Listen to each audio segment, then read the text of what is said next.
welcome to another edition of XFeed. That's right, no camera today because we're just focusing on the subject, nothing but the subject, and the subject today is apparently a $4,000, well, 4,000 Ethereum, $12.4 million, depending on how the dollar goes. That's a lot of money for this alien CryptoPunk. And the only thing that this signifies to me is people are out there and continuing to buy grills after a week of what felt like extreme bearishness. But we are going to see a lot of massive things shaking up in the market because Bored Apes are on a run.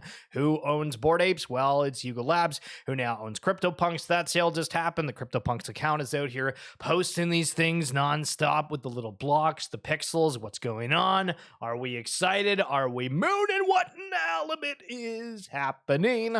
Now, this is kind of a tease to a little bit later in the show for the statistics of some of the blockchains with some games, and some of them, wow, they have way less players than one would think. But Gargi here, founder of Yuga Labs, saying, good morning, lots of noise about Based, Blast, and Optimism. What's the coolest shiza going on in the Arbitrum ecosystem? Kind of interesting that Garga's like, hey, what's going on with Arbitrum? We know some other players within the Web3 space that are jumping on there as of recently, and is that a hint at something? I don't know, but we are expecting Ape Chain. A little bit of an update coming a little bit later. There's been a lot of takes on the timeline. Yesterday, people were posting articles absolutely bashing apes, and this was a really interesting response that I feel is worth sharing here from Garga, from some of the people saying, yo, what the hell's going on? This is awful, terrible, yada, yada, yada. Everything's down bad. I could be down about what was done to my baby. Think of those on-chain F-ups are too big of a drag and fade into the background, or I could go on a warpath to fix everything and hope folks have my back as I do that. We love the founders. Now, Faraway took over the heavy metal games, as we've discussed, including Legends of the Mara, and one of their first orders of business was allowing it to be traded on Blur and OpenSea. So we went over and we checked, hey, what's going on here for these different collections? And on the one day, the Doggies, Swole, and Finny Gods is absolutely flying after the raise. We mentioned that at the end of the stream yesterday, up 200% on the 7 days is in Finny Gods at 0.2 ETH. Genuine Undead here having a little bit of a revival. Thought that kind of went to the wayside, but as you see here, up 26% on the day, but there's no heavy metal or anything within here. So I'm kind of wondering, are we going to see any price action with Blur being open for that? If we go over here to the sales, I mean, I guess it's biddings allowed here, but there's been 0 sales that have happened. The last one showing 6 days ago.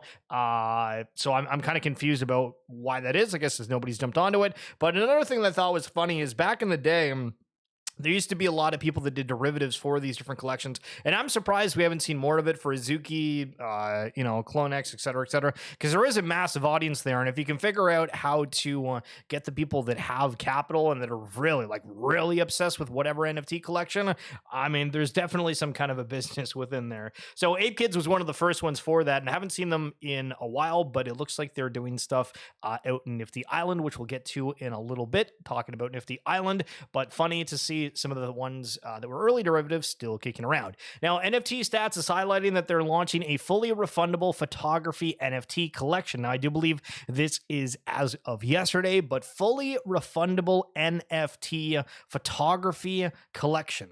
What do you guys think about that? That's kind of cool, but at the same time, you think like for photography of anything that would probably not be like, yeah, I want to refund that. I feel like something that is inherently just art is not going to have those refunds a part of that, but still really cool. And I think that they could end up doing well because if you look at the different people within the space for NFT Stats, he is an individual who puts out a lot of content that people really like and positive insights. And, everybody loves having the insights for that.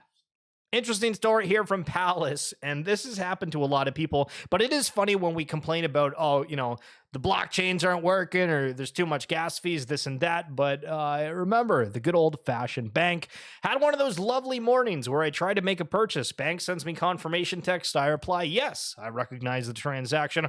Card still being declined. Call bank and talk to robot. Forced to input social security number digits. Spam 0 and talk to a human. Give the full name. Card had no blocks on it, says the teller. Put on hold while she calls fraud detection department. Transfers me to fraud detection department. Have to give full name name, home address, SSN digits. Told that card is being reset. Tells me it will be reusable in 90 seconds. Wait 5-10 minutes. Card is still being declined. Had to use another card. Oh, I love the banks. Oh, we love the banks. Now, apparently that some people, you know, you might say, oh, maybe they were trying to do like a lot of money. Apparently it was like a couple $100s of something. But I thought that is interesting. It just kind of goes to the aspect of more people, you know, just those side conversations, and people are like, oh, okay, like I understand this other realm of money. Non-gaming tweet here from Jihos. If you need utility more than social / flexing to justify buying an expensive PFP, you probably cannot afford the NFT and are trying to use it to make wealth. But PFP NFTs are for post-wealth, post-scarcity individuals. This is the difference between punk holders and Bored Ape Blues. Okay, dude, yesterday everybody was just absolutely funny. Ape, jeez, kind of crazy. Listen, these people, they're out here and they're fighting. But it is a good point here where, you know, the idea with these PFPs is to show a flex. You're in a community. You know, people want to show off where they can, right? Why do you get all, you know, dressed up and nice? Sure, you can shower, do the basics, but why do you really try to look the best that you can when going to certain events? It's, you got to impress your fellow man type deal. And so that's kind of, you know, what's going to happen with some of these PFPs, and it is an interesting distinction there. Apparently, it wasn't a fair launch for Brett. You know, all these meme coins, if you don't know, apparently Brett is one of the meme coins that are on base, but people highlighting, hey, there was all these, you know, insiders, this and that. I feel like that's probably the only thing that can mess up some of these meme coins is some like narrative or extra thing being spun about like the original launch. Because otherwise, I mean, what is that? Yo, Aries Swan, good morning, good sir. Good morning. Just in, Department of Transportation announces new rule for all airlines requiring automatic cash refunds if flights are canceled, delay, or if luggage is lost. What in the halibut is going on here? Now, this is American news, but I still think it's kind of like interesting to think of what's going to happen with air travel. Obviously, there's been a lot of things around the news about, oh, are these airlines like cutting costs with safety, yada, yada, yada. But the metaverse, maybe traveling gets more expensive and more people end up just staying at home, you know, the staycation type of deal. Swoosh with the tweet here from yesterday. Glitch Galaxy is now live on Swoosh. The first 4,000 members to complete the game will qualify for exclusive access to a limited edition remix of the Air Force One Low 404 called Air Force One Low 404 Air. Only 404 pairs are dropping, so help Glitch ASAP. And I guess you had to play this game, complete it, get as far as you can, and then you got these kind of funky looking shoes. Or sorry, you qualified for being able to have access to purchase one of them, but still very interesting to see some activations here with Swoosh in a general. Other kind of random news here in Ontario. Apparently some parts of the 401 highway, which is like the big highway in Ontario, is moving up to 110 kilometers an hour. Now, there's been some people that continually have problems with how things are delivered. And one of the biggest gripes with the Faraway taking over heavy metal was the fact that one of one key was supposed to be a Yuga asset, and now it's a Faraway asset. And now Garg is saying the Dookie Dash key was always meant to have a dual role. First as part of BAYC lore and our story going forward, but also as HV that participates in gaming activations. Sorry, as an HV. So I guess for all their activations, they were wanting to have that like main one of one be a part of that, or at least they're saying that now. With heavy metal and the key transformed into the legendary HV under Faraway stewardship, we're going to be minting a new one-of-one version of the key, which will stay part of the BAYC ecosystem and airdrop it to the holder of the legendary HV. So that's kind of cool, but it does, you know, so I saw one person that was going out and saying, well, okay, so you took like one of the assets back, so that's only one of the people, but then you're also like, okay, that person paid $1 million for it, and then it goes back and forth, and then holy geez, everything is just about the money here.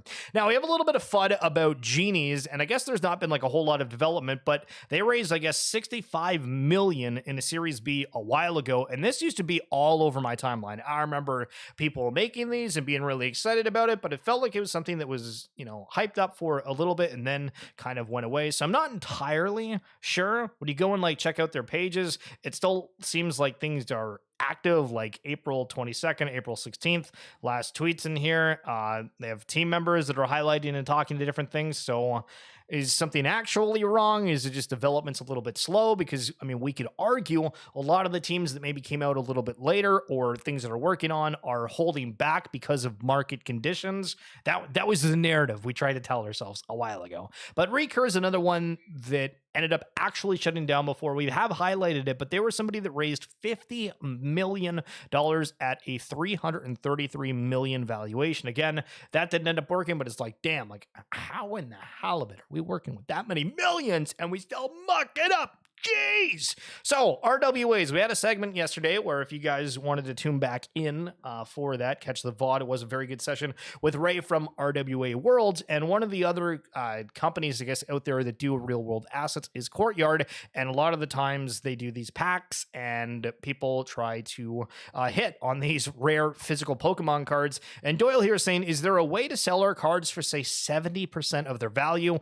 What puts me off buying packs anymore is getting stuck with unwanted cards that don't sell or receive decent bids on. And this is an interesting comment because the idea with things being on the blockchain or having the tokenized is that instant liquidity. And if you can't get that, even if it's at a massive 70% discount of the quote unquote value, I do see where people would be like, why are we jumping into that? So curious to see if Courtyard ends up responding to that. Google Cloud now announcing their Web3 portal, the home for all things Web3 at Google Cloud. I've read the comments. People have said Google Cloud's been involved in different things Web3 for like a while. It's not really like a, it's kind of like a nothing burger to a point. But, from my point of view, anytime we have something that's associated, like just saying Google in general, for anybody that's, still hesitant on the fence about what's going on here, it just bodes well for the recognition. Complexity, a big esports org here, is welcoming Adam, who is at Spike Collects, to their Complexity family as an advisor for Web3 gaming. That is kind of neat that we have somebody that is in the Web3 space that's joining one of these bigger esports orgs. And as we've highlighted and covered a little bit before, we have seen other esports orgs join in the space. We had Valhalla, who had a whole bunch of different top esports being a part of what they were doing, officially partnership, had logos on the damn NFTs themselves. And it seems like there was a complete pivot over there. So again, these esports orgs are getting into the space, having somebody that's saying, hey, this is the way to do it, and still having some that don't end up coming to fruition or much longer, and kind of, I think taints the vision to a little bit. So it's cool to see when we have like advisors jump in and try to help with these esports orgs coming in for something that, is going to be cooking. Now, base is popping up. I'm seeing a few more different NFT mints, and this kind of feels like I felt like for a point at Say, there's a whole bunch of different NFT collections that were launched at the same time, and a lot of them did kind of have the same vibe. But here's one of the ones for for base here. It's called the Goat's Legacy.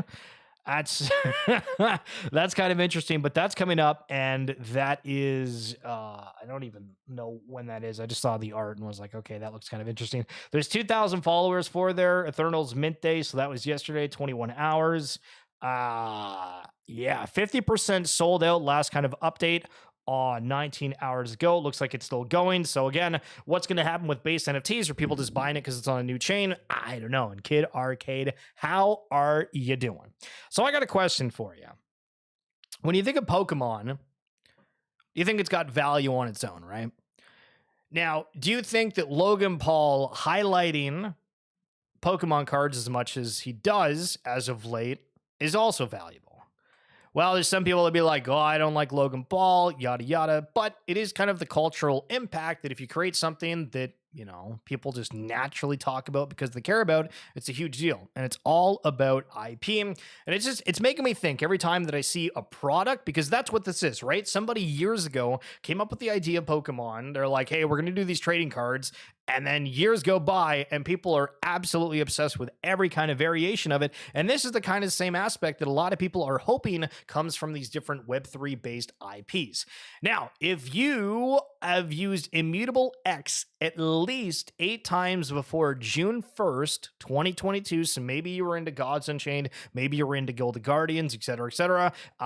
For the Starknet, you are able to actually get some Stark token airdrops. Shout out for Stately Wayne Manor for giving me a little bit of a tag in the Discord for that, but I'll leave that up on the screen here for a second. If you want to go check that out, you can see at Argent HQ for that. And again, you had to use Immutable a long time ago. When he got scammed with a Pokemon card, I thought he pushed the Pokemon NFT in order to prevent scams. Oh, that is interesting. That is a very interesting point. I'm not really sure, but that's funny, the change of narrative, depending on what it is, because there's always a narrative at play. Captain Trippy saying the Ape Chain testnet is on the horizon. Again, this would be a big come up. And I want to talk briefly regarding like the recent Ape pump, which we're going to get to in a second. And maybe I can jump ahead here and find one of these things. It's way later, whatever. Okay. But I think that there is a huge interest within what's going on with Bored Apes, because for a long time, people obviously were trying to get the attention of that, and collections tried to do certain things to get the apes' attention, because it was just people that ended up having capital to spend in the space, and they weren't like kind of, afraid of. So seeing apes get a huge bid today, which will follow some of the price action here throughout the tabs a little bit later, it is, it's very noticeable. But Superverse is integrating with the most anticipated new metaverse of 2024. Avalon is the community-created Web3 MMO with AI-powered exploration and game mode. So Futureverse is trying to do a metaverse play. We have Parallel with Colony trying to do the AI. I guess we kind of call it a metaverse, but like AI experience within there. We're starting to see things pop up more quicker. AI is absolutely impacting how fast we are getting things, and we'll be very, very fascinated to see what gets picked up and how fast the player bases grow, because I mean that, I know it's a trailer and everything, but that looks pretty all right. That looks pretty all right to me, not gonna lie. The Mocha token community public sale is live. That started late last night, but things are cooking over in Mocha. We'll see how the token does for that pre-sale, etc., etc. But I have to say, I haven't really seen it as much on my timeline as I would have guessed. Now, Nifty Island, obviously, they're doing their second part of their play to airdrop, and I've not played at all. And by no means do I think that this isn't a good game, because I do, but I was like really down with collecting the points every day, and then it just kind of like had a fall off. And I think like originally I was doing it a lot with the Fluff World members. Like we were playing the different experiences on different lands, trying to do the dailies, and it was like, okay, so like kind of had a group to do with it, but it was like, if I don't have a group to like do this with, I just don't ever feel like really logging in here. But another collection doing some things is Vivi. The Venom symbiotic has unleashed chaos on Marvel Mighties. What do you think of Marvel Mighties? It's kind of like your 3D NFTs from like unknown people, but like with actual IP associated with them. Haven't been following Vivi too closely here, but they do have a lot of the big IP within the space. And I don't know. I just feel like at some point when Vivi opens it up more, I think one of the biggest complaints that people have is that it doesn't feel like Vivi is like truly Web3, because you're kind of stuck with like the limitations of what you can do with it. But still, I mean, they have the IP, they have the product, they have the fan. As long as you have people that are buying the base product, it really doesn't matter. You know what I mean? Like, as long as you have people that are faithful about it, that's all that really matters.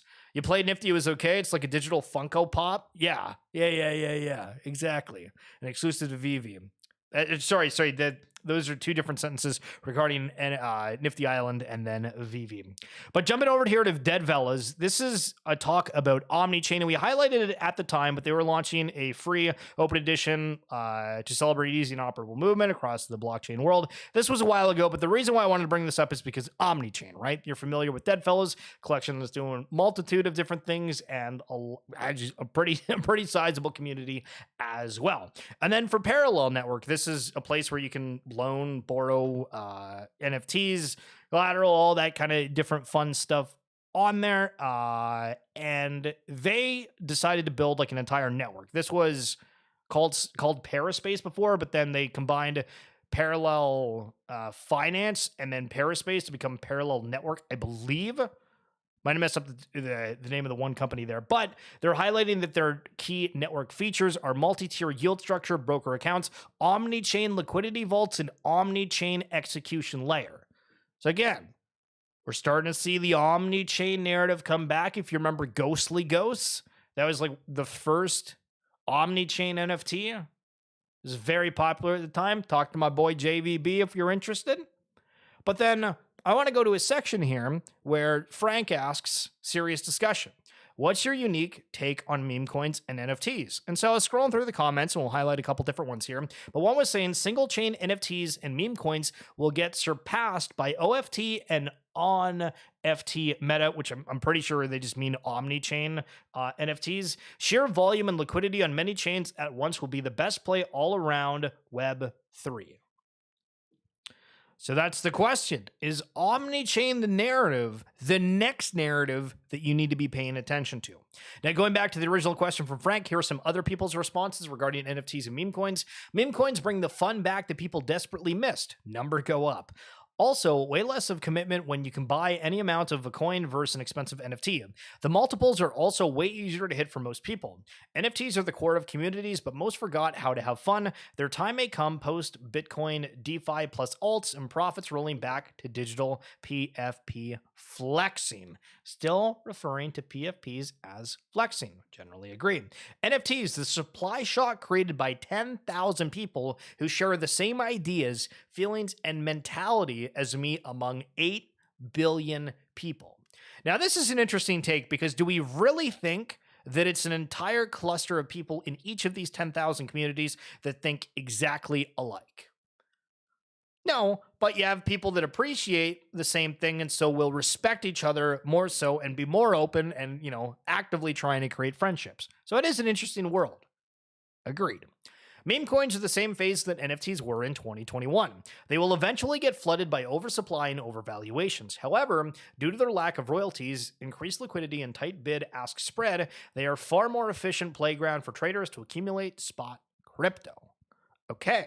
So we're saying there's going to be a lot of oversupply coming towards meme coins, which it does feel where there's not that many new NFTs. There is new NFTs on new chains, but generally speaking, new NFTs that are popping up on ETH, they're fairly low. Now, RuneCoin, they partnered up with Meme Lands for the whole Rune thing, and they're saying they will onboard hundreds of thousands of new community members to Runes and Bitcoin. Hundreds of thousands. Have you noticed that, nobody within the Web3 space says anything realistic? We're going to try for 10,000 people. Okay, if we do that, then we're going to go for 50. No, every freaking time, it's hundreds of thousands. We're going for the next billion players. What is going on with the choice of verbiage? Secret base society. Man, I'm starting to see all these base NFTs popping up on my timeline. The Guardian of the Society, Discord, link dropping soon. Turn on notifications and drop your base wallet. So what do you think of these? Are you wanting to go buy a coin? Are you wanting to go buy this? Is this going to be your new identity? Is this going to be the greatest thing that ever hit base? That is the question going through some people's minds. Now to the ape prices. If you haven't seen, well, this was 5 hours ago-ish. And apes were at 14 ETH. While the other day we were looking on the stream, they were 10, 11 ETH. So they're up 3, 4 ETH in a day, a few days. What the hell is going on? More on that shortly. Just in retirement consulting firm GRP reveals they now hold exposure to 7 Bitcoin ETFs in 13F filing. Pensions are in play. Why are we bringing this up? It's just getting more normalized being within these ETFs, crypto in general, messing around on chain all the time. The SAV2 ecosystem will be the land of opportunity. Okay, so let's go check out Say, because you guys probably haven't seen this in a little bit. So the Dobbs here, they are at $136. Let me just bring up one of them on the side here so you guys remember what these look like. You've probably seen them on your timeline, but $150, okay? For the Colony, which is another one that you guys probably have seen, about $157 as well. I think this one was a lot more at one point, kind of at the top when Say was upwards of $1. And when I'm talking about this, it sounds, oh, when Say was this, every single market is down horrible. If you're looking at Root, holy smokes, roots down bad. But it's like the entire alt ecosystem, everything is kind of just at a standstill. But when we get to the end here, we'll talk about the fear and greed index and be surprised. But still checking out things here on, say, for WeBump, they're up to $344. And Yaka Voyager, who I remember was somebody who was trying to build kind of some of the DeFi tools for, say, is up at 374. So that's actually the highest floor of all of them here. But top collections overall, all-time volume at 3.5 million. That's it for the top NFT on Say, and that is the Saiyans. Okay, this is the problem that I have within the space of X, because people say things and then they like completely retract it. So there was this guy who dumped like 40 doodles, right? Who cares? Like, it's whatever.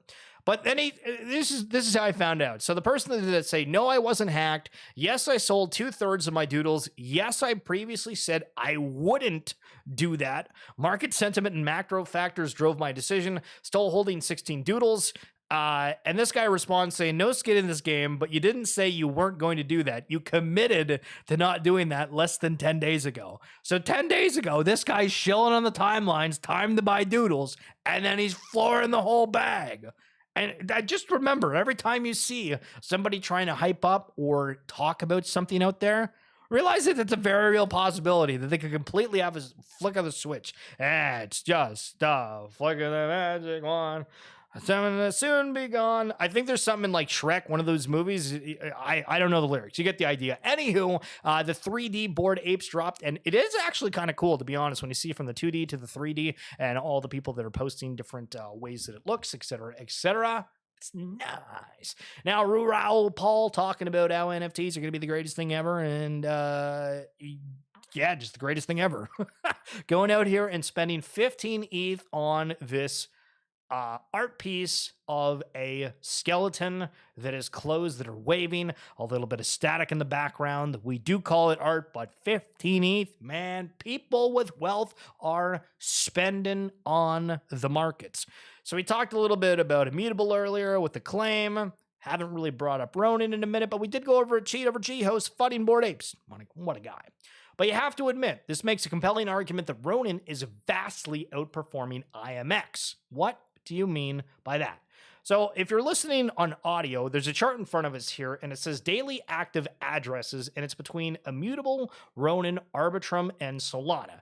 And all you see on this chart is the blue bars being like 1,000x everything else, showing that Ronin has over 1.2 million daily active addresses, and it doesn't even register for any of the other ones here. The next closest is Solana, and it looks like a sliver on the chart, and then Arbitrum and Immutable down there, and you can't even read it. Like it's not even like 200,000. It's basically nothing on these charts for like the last few days, except it is showing that Immutable looks like it's getting a bigger bar as the days go on. So how come we're not paying attention more to Ronin? I mean, I'm asking myself that because I'm not really.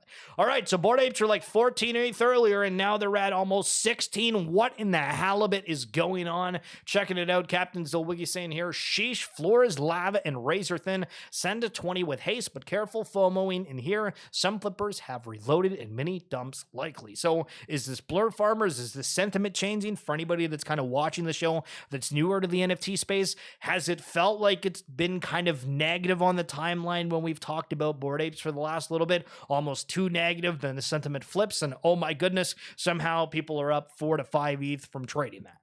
It's weird how narrative and sentiment changes everything. And speaking of which, if you go to CNN and you look up their fear and greed index, they're at 40 here. They're at 40, which is in fear. And this is just for the markets overall. But then when you go to the crypto market, it's actually at 60, 20% higher, and it's neutral. So the traditional market is an absolute fear, where the crypto market is neutral. Very interesting. That's going to do it for this edition of XFeed. A shout out for Mr. Harry Swan and Kid Arcade hanging out in the chat, and everybody that's been jumping by in the comments and watching silently. You're fantastic. I appreciate you. We'll be back tomorrow. Of course, there is Root Radio a little bit later tonight. If you guys follow me on X, I might ping you that I'm on there, but be sure to check out the account later on if you're wanting to join.